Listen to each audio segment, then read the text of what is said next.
अमित यादव जी की देखरेख में एक निर्गुण भजन आप लोग के सामने पेश में कहना है।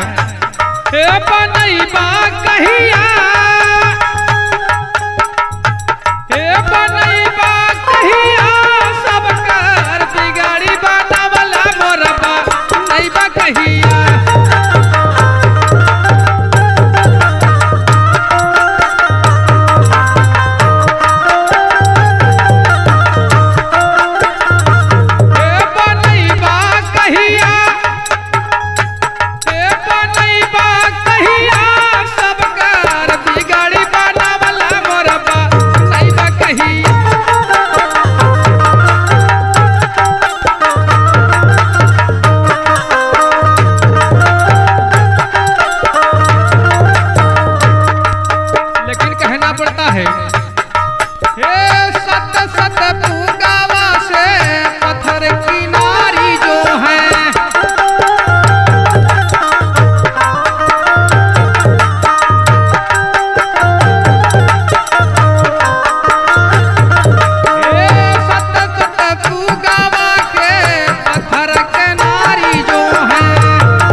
जमाना कुछ और रहा और अब के जमाना कुछ और वाली कहना बा।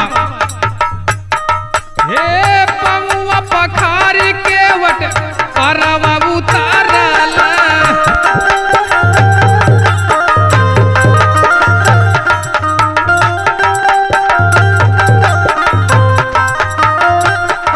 हाँ पमुआ पखारी के वट परवा उतारला।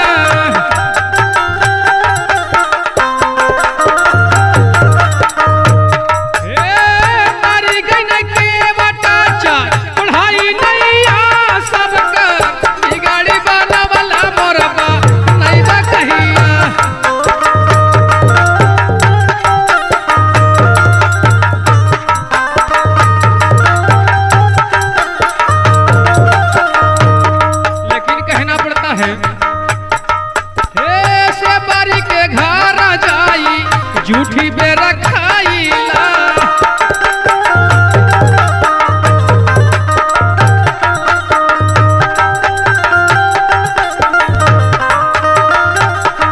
हाँ से बारी के घर जाई झूठी बेरा खाईला।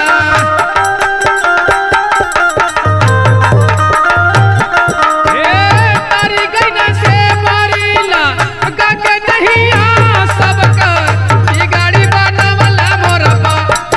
कहिया।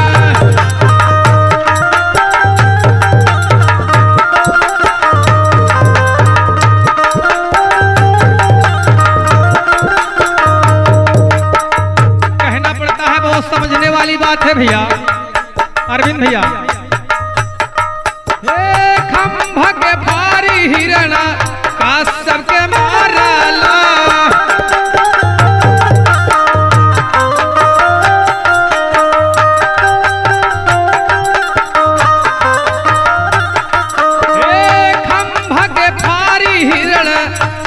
सबके मारला।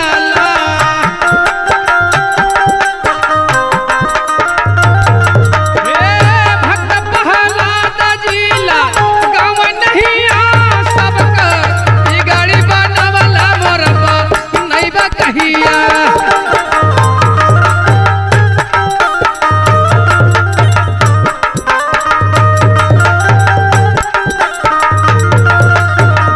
लेकिन आखिरी लाइन में कहना बे भैया,